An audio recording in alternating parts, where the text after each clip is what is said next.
Fala pessoal, estamos começando mais um The Look Entrevista nesta noite e hoje a gente não tem o programa ao vivo, o programa foi gravado ao vivo, mas não é um programa que está sendo em tempo real, então infelizmente eu não vou conseguir ler os comentários de vocês como eu sempre leio. Eu sei que a Sônia Mourão está assistindo, então um beijo para a Sônia Mourão, certamente ele está comentando aí, mas quero agradecer a todo mundo que está assistindo, mas infelizmente eu estou me recuperando de uma cirurgia que eu fiz na quinta-feira, dia 21, e esses programas são gravados enquanto eu me recupero.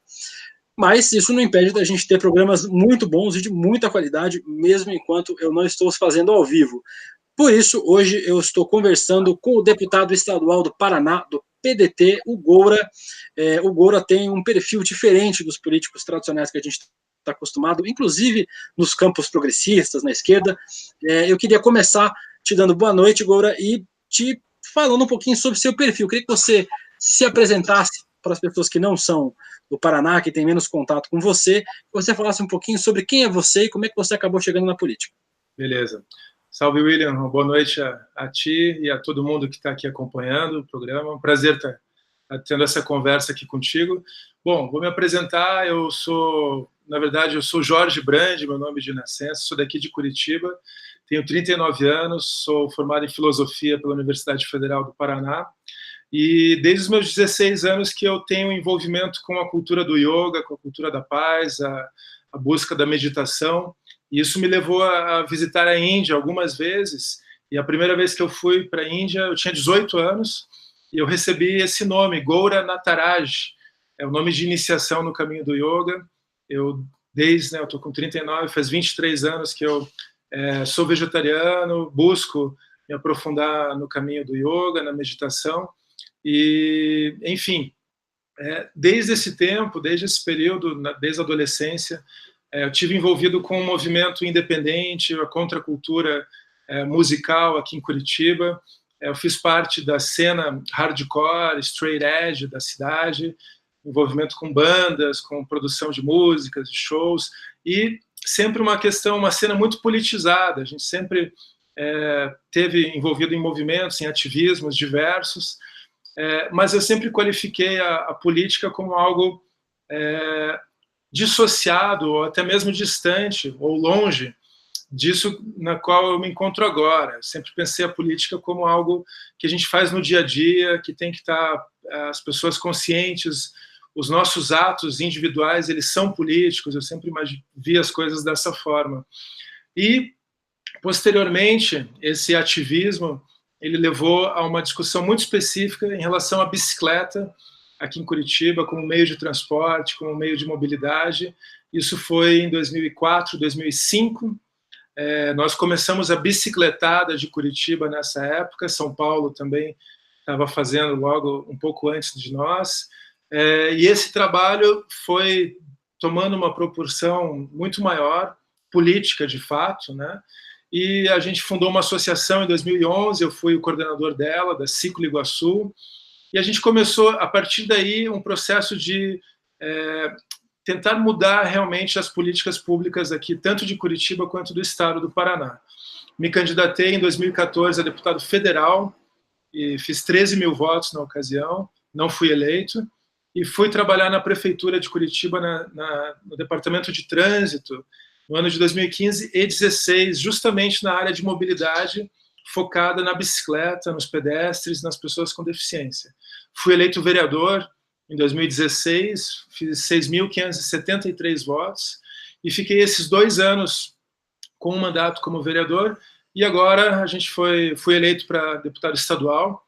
Nós fizemos 37.366 votos e agora estou aqui na Assembleia, me ambientando nesse novo espaço e seguindo o mesmo norte, a mesma linha que a gente sempre teve, de buscar uma política participativa, transparente, tratando temas de relevância para o Estado.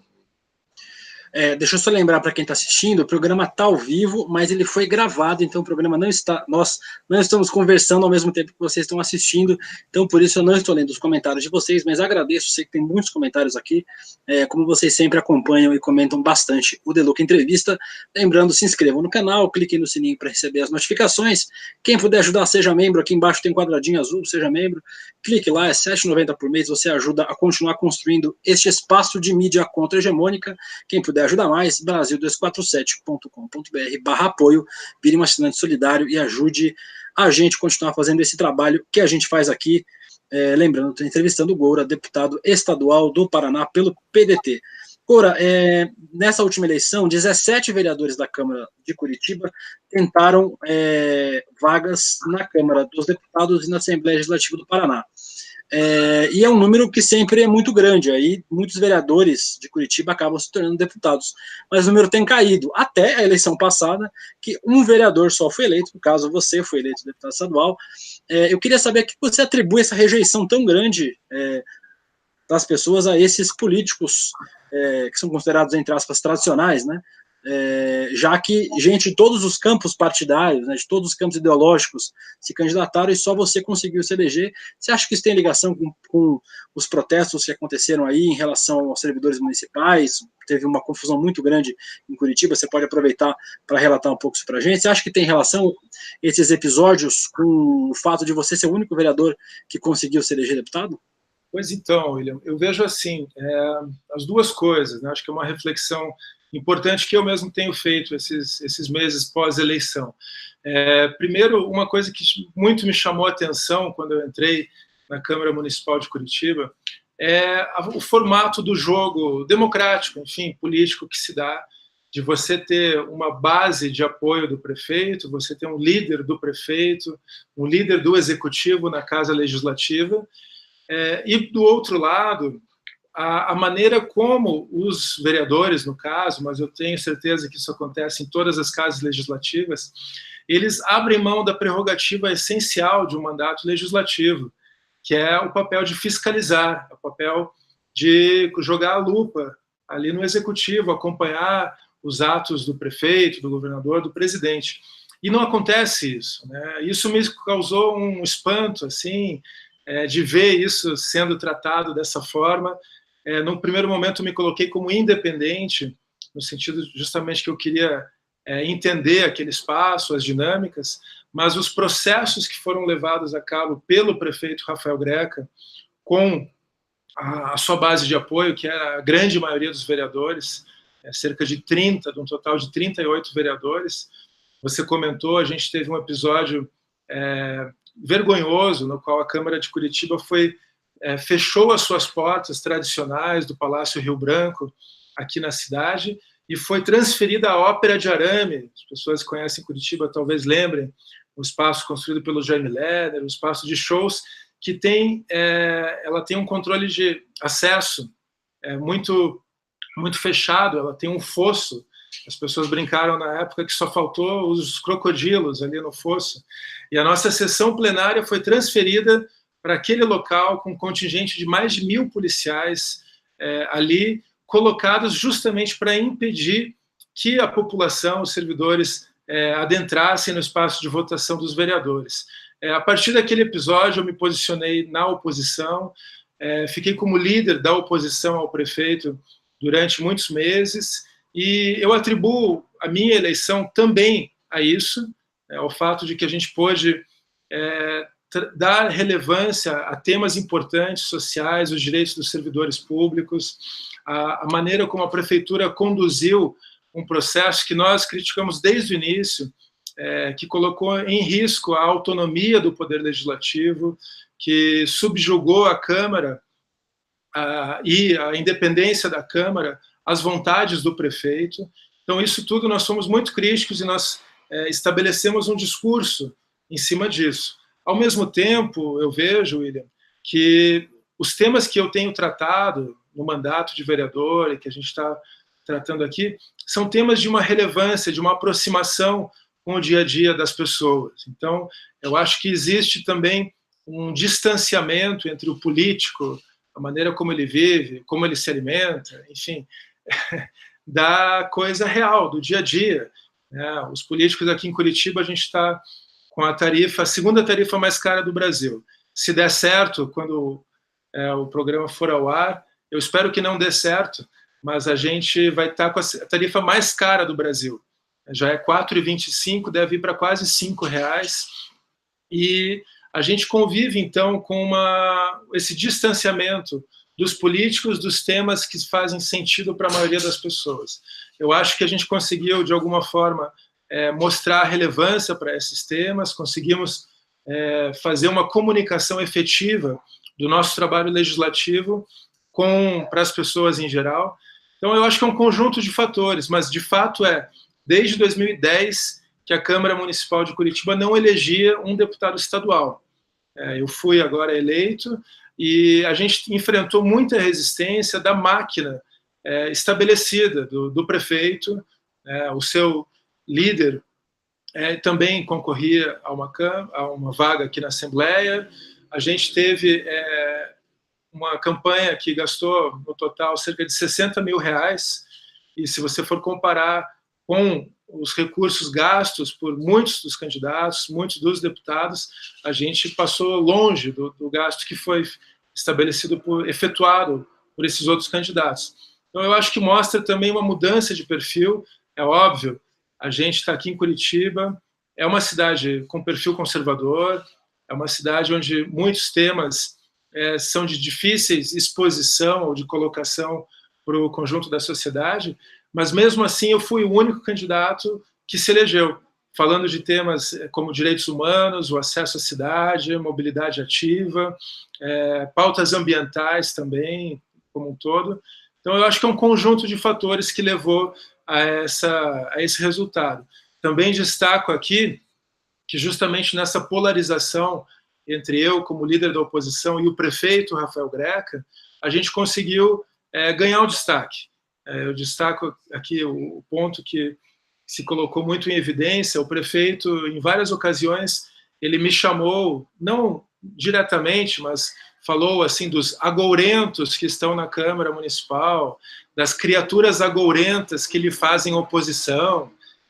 Então, indiretamente, eu até agradeço o prefeito Rafael Greca por ter colocado o nosso mandato em evidência. Eu quero aproveitar para agradecer quem está assistindo, lembrando, se inscreva no canal, clique no sininho para receber as notificações. Nós não estamos ao vivo, estamos transmitindo ao vivo, mas essa entrevista foi gravada durante a semana, eu estou me recuperando de uma cirurgia, por isso eu não estou lendo os comentários de vocês por aqui. Você falou sobre essa polarização e sobre o prefeito de Curitiba, Rafael Greca. O Rafael representa o começo desse movimento de um retorno à extrema-direita em prefeituras de todo o Brasil. A gente viu esse movimento muito forte, e a eleição do presidente Jair Bolsonaro e dessa configuração que a gente tem hoje na Câmara dos Deputados, nas Assembleias. Inclusive o Paraná elegeu aquela figura, o Sargento Farrur, que é uma figura que faltam adjetivos para descrevê-lo, mas você representa um pouco dessa polarização, né, entre essas forças progressistas novas que surgem e essas forças da extrema-direita, e até muitas que flertam com o fascismo. Eu queria saber como é que é ser progressista no Paraná. O Paraná é um estado que teve um protagonismo muito grande durante esse período, muito em conta nessa fase onde se colocou toda a esquerda ao lado do PT, né, então o antipetismo acabou atingindo toda a esquerda, e o estado do Paraná também teve um protagonismo muito grande nesse sentido, já que foi aí que o presidente Lula foi julgado em primeira instância, foi aí que ele foi condenado e preso. Eu queria saber como é que você explica ser um progressista no Paraná, né, que é um estado que tem toda essa dicotomia entre esquerda e direita. Olha, William, eu estou dando prosseguimento agora como deputado estadual, nesses últimos 2 anos como vereador, de certa forma, a valores, a uma visão de mundo que eu sempre tive. O meu pai é uma figura aqui conhecida de Curitiba, um poeta, jornalista, lutou contra a ditadura. Minha mãe também, uma pessoa com uma formação humanista muito grande, e eu cresci num ambiente de livre pensamento, de discussão, onde não tinha tabus E a gente conseguia, eu, dentro da minha família, discutir diversos temas, a minha formação intelectual, a formação como cidadão, eu também tive experiência. Eu acho que o seu áudio está com um pouquinho de problema, está dando um pouquinho de retorno. Vamos ver se agora melhora. Acho que está dando retorno do próprio áudio. Alô? Pronto, acho que melhorou. Melhorou? Bom, vou voltar aqui o que eu estava dizendo. Eu tive nessa minha formação intelectual e na formação como cidadão sempre muitas referências e uma inquietação que me acompanhou desde sempre, de ver que alguma coisa estava errada no mundo, que esse mundo, do jeito que está, ele precisa ser reformulado, ele precisa ser reconstruído. Essa insatisfação foi algo que eu não abafei, pelo contrário, eu dei continuidade, eu cultivei essa insatisfação. E eu vejo assim, me parece muitas vezes absurdo a gente falar que certas pautas, como direitos humanos, a luta por um meio ambiente mais saudável, mais equilibrado, a luta por uma cidade onde o pedestre seja reconhecido na sua dignidade, onde o ciclista possa transitar, onde o acesso à cidade seja facilitado pelo poder público, eu não vejo de forma alguma isso como bandeiras que deveriam ser tratadas como bandeiras de esquerda. Você falar que as pautas LGBTQI são de esquerda me parece assim, um contrassenso absurdo, porque elas são pautas humanas, de dignidade, de formação cívica. Pelo menos é assim que eu enxergo. Eu sempre defendi isso, como vereador, igualmente, agora como deputado a gente vai pautar essas coisas, mas é inegável que a gente vive num contexto não só de Curitiba, do Paraná, do Brasil agora, onde isso é visto como uma pauta de esquerda, e você vai ter um monte de gente falando besteira e querendo desqualificar essas lutas históricas. Eu lembro aqui, em 2017, a gente tem um movimento separatista no Brasil, e aqui no Sul, ele sempre foi, de certa forma, visto até de forma caricata. Eu, pelo menos, sempre achei isso uma coisa muito caricata, porque prevê que o Sul é um espaço europeu, é um espaço diferenciado do resto do Brasil, e que, por isso, a gente estaria sustentando o resto do Brasil. Um completo absurdo. E eu me posicionei publicamente contra esse plebiscito que ocorreu em 2017. Recebi diversas críticas, ameaças mesmo nas redes sociais, mas a gente manteve uma posição constitucional, prevista na Constituição. Ou seja, esse é só um exemplo para mostrar que a gente enfrentou muitas dificuldades, muitas resistências, conseguimos também acumular algumas vitórias, algumas conquistas importantes. Uma delas eu destaco na Câmara Municipal, junto com outros mandatos de vereadores, junto com os sindicatos dos servidores, em especial dos representantes dos professores da rede municipal, nós conseguimos ganhar na justiça a proibição de tramitação do projeto chamado de escola sem partido. Um vereador, um deputado, ele não é obrigado a votar um projeto que seja flagrantemente inconstitucional. Então, nós conseguimos, na justiça, o nosso pedido foi deferido, a liminar foi deferida, e o projeto está proibido de tramitar na Câmara Municipal. É uma conquista. A gente sabe das forças que estão do lado de lá. Então, também foi um precedente importante para outras câmaras legislativas do Brasil.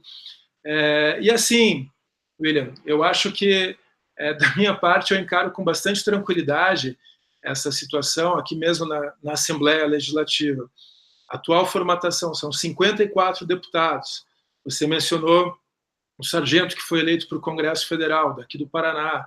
Da mesma forma, na Assembleia aqui, são cerca de 10 deputados diretamente ligados às pautas de segurança pública, deputados agora que vêm do Exército, que vêm da Polícia Militar, que vêm da Polícia Civil, e eu já me posicionei que a gente vai buscar trazer consenso, trazer convergências, e de forma alguma abriremos mão assim, de uma posição em defesa dos direitos humanos para todos, são direitos humanos, não é para um tipo de pessoa, de políticas que favoreçam justamente o acesso à cidade, a preservação do meio ambiente, um ambiente mais saudável como um todo.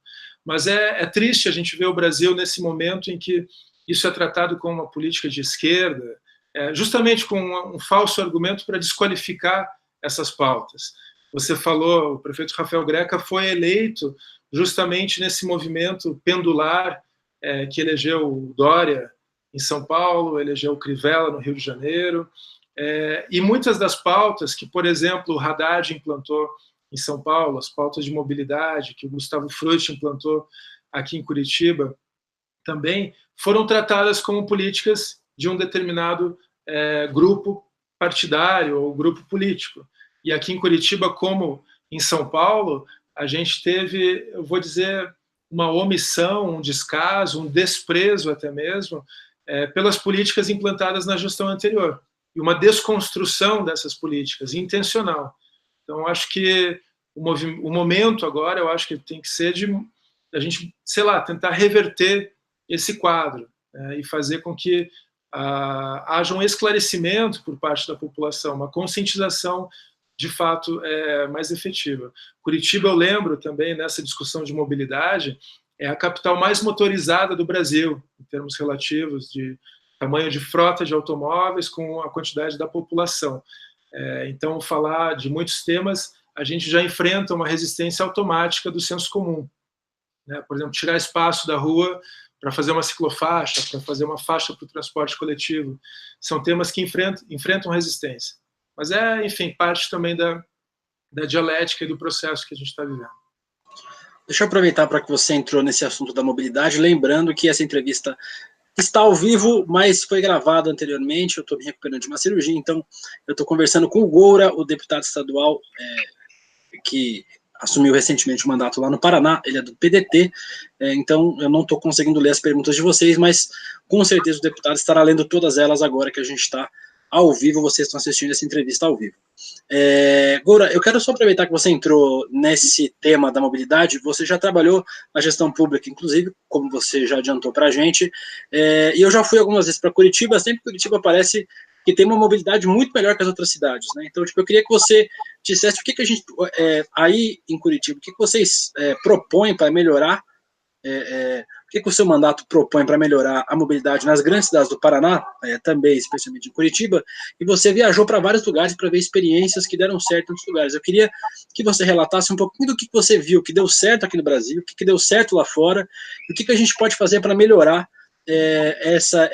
esse drama, né, da mobilidade urbana no Brasil. Tipo aqui em São Paulo, por exemplo, de onde eu falo, tem gente que fica 4 horas no transporte coletivo para ir e voltar do trabalho todos os dias, o que é inadmissível, né? Então eu queria saber, eu queria que você compartilhasse com a gente essas experiências que você tem nesse sentido. Bom, assim, não dá para a gente falar de mobilidade sem a gente falar de planejamento urbano. Quando você menciona, né, um fato de milhares de pessoas que precisam se locomover 2, 3 horas no ônibus ou no carro mesmo, a gente vê que há uma falha do planejamento urbano. Aqui em Curitiba, felizmente, a gente tem um histórico de um bom planejamento urbano, desde os anos 40, nos anos 60 especificamente, por Jorge Wilhelm, que atuou muito também em São Paulo, a criação do plano diretor da cidade, e a gente teve, na ocasião, em plena ditadura, lembrando disso, um prefeito que foi o Jaime Lerner, prefeito de Curitiba, durante a ditadura, colocado pela ditadura, não foi eleito pelo voto naquela ocasião, posteriormente ele foi, e o Jaime é um urbanista, e a gente já tinha um acúmulo de discussões sobre projetos, sobre zoneamento, sobre moradia, sobre mobilidade. O Jaime pôde colocar em prática, tirar da prancheta aquelas ideias e implantar na cidade, no momento em que a gente estava na ditadura militar. A intenção inicial foi a criação de um transporte coletivo de massa, como o metrô, que São Paulo já estava fazendo, mas não tinham recursos para isso. Então, houve uma grande sacada que Curitiba teve ali nos anos 70, foi a criação do BRT, só que não se chamava-se assim, né, Bus Rapid Transit, não, era a canaleta do expresso, ou seja, uma faixa, uma rua exclusiva para o transporte coletivo, conectando a cidade de norte a sul, de leste a oeste, e com isso, um planejamento integrado do zoneamento, do uso do solo. A intenção foi muito boa, e Curitiba, por um bom tempo, seguiu um planejamento, um crescimento ordenado. No entanto, e aí a gente coloca a nossa crítica, esse processo ele ficou, de certa forma, parado no tempo. A gente não teve grandes inovações e a gente constituiu uma cidade excludente. Você olha para Curitiba hoje em dia, que a região central parece tudo muito bem, mas a gente vive com uma borda periférica muito ampla, já conurbada com a região metropolitana.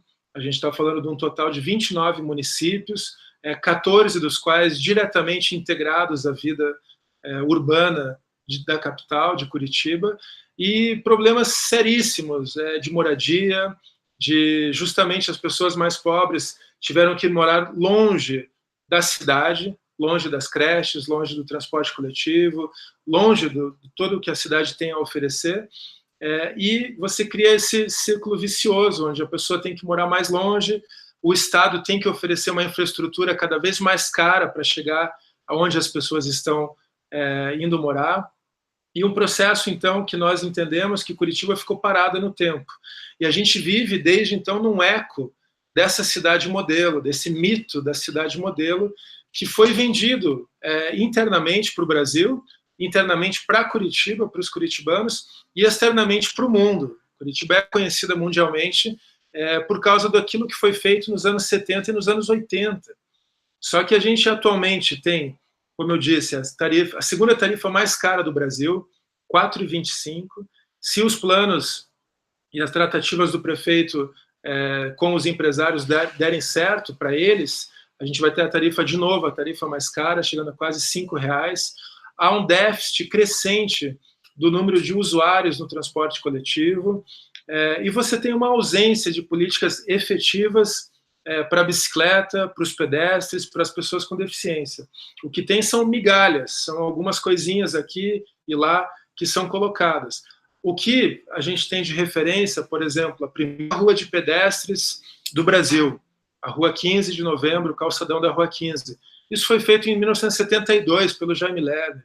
As faixas estruturais do BRT, também um processo que começa nos anos 70, e a gente não teve grandes inovações a partir disso. As primeiras ciclovias da cidade, também fruto dessas primeiras gestões do Jaime Lerner, no final dos anos 70. Ou seja, a gente ficou muito parado no tempo e a gente fica se alimentando desse mito, dessa narrativa. Eu falo isso criticamente, porque se a gente não tem uma visão clara, uma visão nítida de qual é o tamanho do problema social que a gente tem, a gente não vai conseguir criar políticas públicas que, de fato, melhorem a vida das pessoas. E a gente vai perpetuando um modelo de cidade excludente, um modelo de cidade violento, um modelo de cidade onde o poder público não chega com a escola, chega com a polícia. Então, essa é a nossa crítica. E, assim, em termos de soluções, a gente está propondo que, primeiro de tudo, a bicicleta tem que parar de ser vista como uma proposta alternativa. Ela é uma proposta efetiva de mobilidade. Se as cidades brasileiras, e aqui eu acho que é um discurso que vale para o Brasil inteiro, elas tratarem a mobilidade ativa seriamente, a gente vai estar garantindo uma coisa que está previsto até nos estatutos, nas legislações, que é o acesso à cidade. A gente não pode pensar que quem acessa a cidade é apenas quem tem o dinheiro para ter um carro, que o que na maior parte das vezes é o que acontece. A cidade ela é hostil para quem não tem um automóvel, ela fica inacessível para quem não tem um automóvel. Então a gente está falando de uma coisa muito básica, que é garantir a lei de mobilidade urbana, é garantir o que está previsto no Código de Trânsito, que o ciclista e o pedestre têm que ser reconhecidos e respeitados mediante políticas públicas. As pessoas com deficiência entram nesse bojo, então a gente está falando com um conceito que os estudiosos, os movimentos têm classificado de mobilidade ativa. A gente tem que garantir o acesso à mobilidade ativa na cidade. Então, isso é uma proposta, a gente ter ciclovias, ciclofaixas que integrem a cidade inteira, que se integrem com o transporte coletivo, e o transporte coletivo, por sua vez, precisa ser devidamente valorizado. A gente não pode ter uma tarifa tão cara como nós temos, não só em Curitiba, mas eu acho que no Brasil inteiro é um escândalo a maneira como o transporte coletivo é tratado, a maneira como o subsídio, que normalmente vem do Estado ou do governo federal, ele é colocado de acordo com a simpatia política do governador para com o prefeito. O que aconteceu em Curitiba aqui de forma explícita na gestão Gustavo Frutti, dos anos de 2013 a 2016, no qual o Gustavo Frutti foi eleito prefeito, e o subsídio que até então vinha do governo do Estado para o transporte coletivo de Curitiba foi interrompido, porque o governador do Estado era o Beto Richa, que era, enfim, não tinha amizade política com o prefeito Gustavo Frutti. Quando o prefeito Rafael Greca é eleito, agora em 2017, milagrosamente, o subsídio volta a existir. Ano passado, ano eleitoral, veio 71 milhões de reais do governo do Estado para a Prefeitura de Curitiba, justamente para evitar um aumento de passagem, um aumento da tarifa num ano eleitoral. Então, a gente vê essa manipulação eleitoral do transporte coletivo, que é deplorável, que quem sai prejudicado é sobremaneira a população, e a gente não tem um tratamento sério desse problema. Você não tem uma discussão sobre pedágio urbano ou outras formas sustentáveis financeiramente para você dar conta do transporte coletivo da cidade. Você tem um conluio no qual falta muita transparência entre os empresários do sistema com o poder público. Tanto é que o que eu estou dizendo é sustentado por um pedido do Ministério Público do Estado, do ano passado, para anulação da licitação vigente, do contrato vigente do transporte coletivo, que é uma licitação feita em 2010 pelo ex-prefeito Beto Richa, ex-governador, atual réu da Lava Jato, o Ministério Público pediu que esse contrato fosse suspenso, fosse feito um novo contrato, coisa que até agora não foi feita. Então, a gente está vivendo esse modelo de falta de transparência, falta de diálogo com a sociedade civil e uma falta de uma política efetiva de mobilidade. Então, assim, vale para Curitiba o que eu estou dizendo, vale para as demais cidades paranaenses, mas eu acho que, especialmente para os grandes centros urbanos brasileiros, a gente tem esse discurso sendo coerente. E eu acho que, de novo, o ponto que eu falei sobre, talvez, o porquê que eu tenha sido eleito. Se você não tem políticos que andam de ônibus, que andam a pé, que andam de bicicleta, você vai ter, obviamente, uma falta de simpatia, uma falta de empatia com esses temas. Então, eu acho que também é uma mudança. Assim, a gente tem que fazer com que as pessoas que estão nos espaços de decisão, nos gabinetes políticos, que elas saiam um pouquinho desses gabinetes e elas andem um pouquinho na rua para ver a realidade de quem depende do transporte coletivo, de quem depende de uma calçada, de quem depende de uma ciclofaixa ou ciclovia. Gente, eu quero agradecer novamente quem está assistindo, pedindo para vocês se inscreverem no canal, clicarem no sininho para receber as notificações, e quem puder ajudar ainda mais, seja membro do canal, clique aqui embaixo no quadradinho azul, seja membro. A gente está encaminhando para as últimas perguntas para o Goura. Eu vou aproveitar que você falou sobre agora há pouco essa dicotomia política. Eu queria saber como é que você tem visto a situação do ex-presidente Lula. Você está em Curitiba, onde o ex-presidente Lula está preso, você visitou o acampamento Lula Livre, e aí vive-se ainda mais essa dicotomia, né, entre o apoio ao ex-presidente Lula e gente que considera que o ex-presidente Lula não é um preso político. Inclusive dentro do próprio PDT tem várias posições que são divergentes nesse sentido. Eu queria saber como é que você, como um parlamentar e em Curitiba, tem visto a situação do ex-presidente Lula. Bom, William, eu me envergonho dessa decisão, dessa situação. Eu acho que ela é ruim para o Brasil como um todo. Eu entendo que a prisão do ex-presidente é, sim, uma prisão política. A maneira como ele foi tratado, tem sido tratado, a maneira pela qual até mesmo o juiz que estava dando os desfechos jurídicos, daí depois assume um mandato, um cargo, um ministro da Justiça, justamente do adversário político ao qual o ex-presidente Lula estaria se opondo. Então, a gente tem essa situação que aqui em Curitiba especialmente se acirrou, a maneira como a permanência do ex-presidente aqui também longe da sua família, é um fato que tem que ser levado em consideração. E eu acho que o PDT, obviamente, tem algumas posições, estou falando como eu penso, penso igualmente que muitos dos meus eleitores não pensam como eu, né? Eu tive votos, acho que vão de um espectro da esquerda, da direita, que entendem também a relevância de tudo isso que a gente está falando.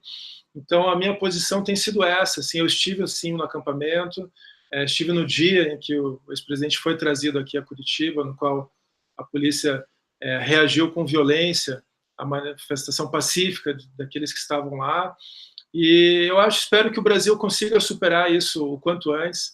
Eu acho que é um acirramento de tensões e falsas disputas políticas que vão se colocando. A gente tem problemas muito sérios para debater. O que o presidente Lula e o Partido dos Trabalhadores contribuiu para um avanço social é inegável. Se houve problemas, é óbvio que isso tem que ser avaliado dentro de um processo democrático, da política, da dialética política. E o meu partido, o PDT, também tem um projeto nacional, tem um projeto histórico de defesa de interesses nacionais. E eu acho que é isso. O Brasil ele precisa superar esse processo que está ficando muito ruim, até mesmo para a nossa imagem no âmbito internacional. Eu estive agora no encontro na Bélgica, dentro do Comitê Europeu de Regiões, um encontro para discutir políticas de parcerias entre regiões da União Europeia com regiões do restante do mundo. Eu era o único brasileiro lá, e a maneira como esses prefeitos, governadores e representantes governamentais, sociedade civil reagiam quando eu dizia que era do Brasil, era uma situação de preocupação sobre os rumos que o nosso país está tomando. Rumos preocupantes na área dos direitos humanos, na área da preservação das políticas ambientais como um todo. Então, a gente tem que ter em consideração que o Brasil não é uma ilha dissociada do resto do mundo, mas, ao mesmo tempo, eu vejo que há a gente falou de um pêndulo histórico indo para a direita, e esse alinhamento do Brasil de Bolsonaro com Trump, com os Estados Unidos do Trump, com outras democracias que estão flertando com o autoritarismo, mostra justamente a complexidade do problema. E também mostra, por outro lado, que o Brasil não é só isso. O Brasil ele é complexo, ao mesmo tempo que você tem esse discurso que quer se colocar como hegemônico, a gente tem uma tradição de luta, a gente tem uma tradição de livre pensamento, de discussão, e então eu acho que é por aí.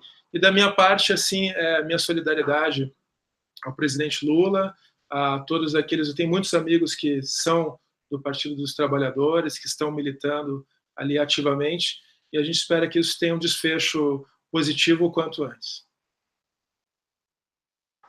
Só para a gente terminar, vou fazer mais uma pergunta sobre conjuntura nacional, apesar de você estar no Paraná. Aí você está junto da bancada de oposição na Assembleia Legislativa, ainda está no início da gestão, né? Você, nesses inícios de gestão, você costuma se posicionar de forma mais independente, mas o que aponta é que você deve acabar se alinhando junto com os deputados de oposição aí na Assembleia.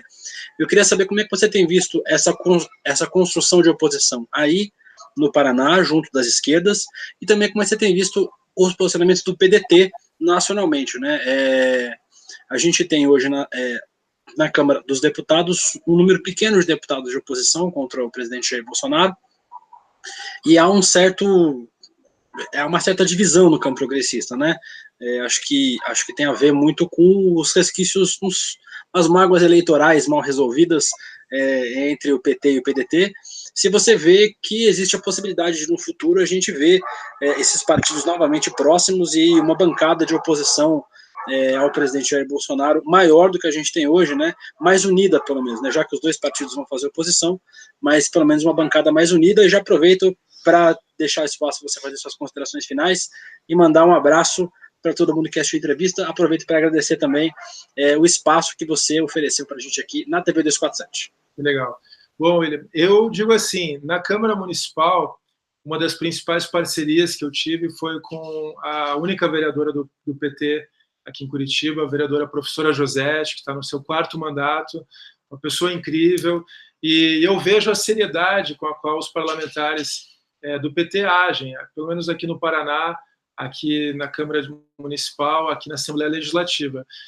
Eu estou buscando, nesse momento, uma postura independente, no sentido de buscar construir diálogos, construir pontes, mesmo com deputados que têm uma posição ideológica flagrantemente oposta à que eu tenho, mas, como eu disse no início, eu acho que tem alguns temas que a gente precisa superar essa dicotomia. Tem alguns temas que a gente precisa parar de tratar como temas de esquerda ou de direita. E então eu estou num esforço para que a gente faça essa costura, que os temas urbanos, os temas ambientais, os temas de direitos humanos, eles sejam vistos como temas necessários para todos, e estou buscando esse caminho.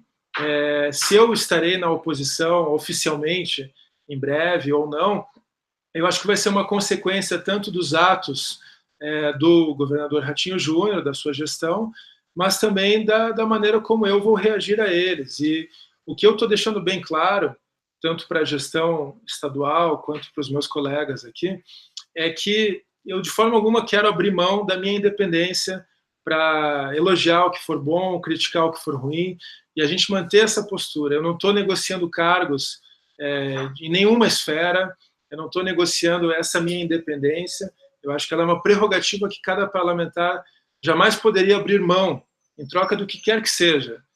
O mandato que a gente tem aqui por 4 anos é uma responsabilidade social tremenda. Cada um de nós, na sua esfera municipal, estadual, federal, todos aqueles que têm um cargo eletivo, eles têm uma responsabilidade social, uma responsabilidade histórica até mesmo. E eu vejo essa construção mais do que necessária.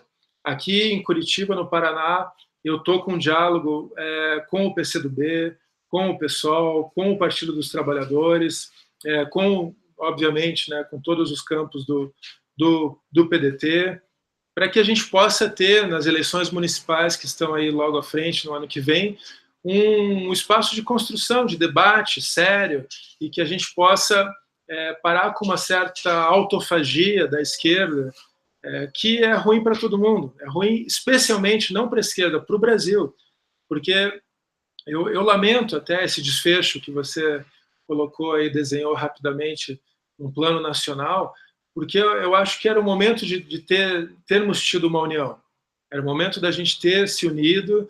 A gente está vendo como esse governo, em menos de 2 meses, está causando sérios, enfim, vão ter graves consequências, toda essa falta de seriedade com que eles estão tratando diversos temas de interesse do Brasil. Então, eu espero que sim, a gente possa, o PDT e os demais partidos de esquerda, de centro-esquerda, estarem unidos numa frente, numa discussão séria, e que as vaidades individuais, as mágoas individuais sejam superadas. Esse é o meu desejo. Aqui no Paraná a gente vai trabalhar para construir isso, e eu espero que de alguma forma a gente possa influenciar também isso num plano nacional. Eu vejo como mais do que necessário que isso aconteça, porque em geral a gente está falando de movimentos sociais, de pessoas que trabalham pela política não porque são financiadas por algum grupo, normalmente de forte base econômica, mas porque acreditam que mudar o mundo é necessário, que mudar a configuração das energias, das forças é possível. Então eu espero que a gente tenha visto assim muitas lideranças aparecendo no cenário nacional de vários partidos, e essas lideranças, digamos, de um campo aqui progressista ou centro-esquerda, como a gente for classificar melhor, que elas possam convergir nessa necessidade da gente ter uma frente ampla, para avançarmos, para que não haja cada vez mais retrocessos como todos esses que estão aí se enunciando. Tá? Enfim, é isso. Você falou a consideração final, eu queria te agradecer, William, pelo espaço aqui, dizer também para as pessoas acompanharem nosso trabalho nas redes sociais. O nosso mandato é um mandato participativo, é um mandato colaborativo. Eu estou completamente aberto para as pessoas trazerem ideias, trazerem sugestões, críticas e participarem. É uma construção. A política, de novo, não é só isso aqui, não é este espaço. Política é o nosso dia a dia, a gente valorizar a micropolítica, valorizar as ações cotidianas, mas, acima de tudo, eu acho que é esse movimento que a gente precisa juntos fortalecermos. Num momento de tanta repetição de inverdades, e a gente consiga criar mídias fortes, mídias independentes, mídias que possam trazer uma discussão séria sobre política para as pessoas. Nesse sentido, de novo, aqui, meus parabéns aí, um forte abraço. É isso, pessoal. Hoje vocês acompanharam comigo aqui a entrevista com o deputado estadual do Paraná, Goura, do PDT. Te agradeço novamente, Goura. A gente vai ficando por aqui com mais o Deluca Entrevista. Lembrando, o programa de hoje não foi ao vivo, foi transmitido ao vivo, mas foi gravado previamente, porque eu estou me recuperando de uma cirurgia, mas semana que vem eu estou de volta com transmissões ao vivo todos os dias. A gente vai ficando por aqui, continue acompanhando a programação do Brasil247.com.br e também, é claro, da TV 247. Tchau!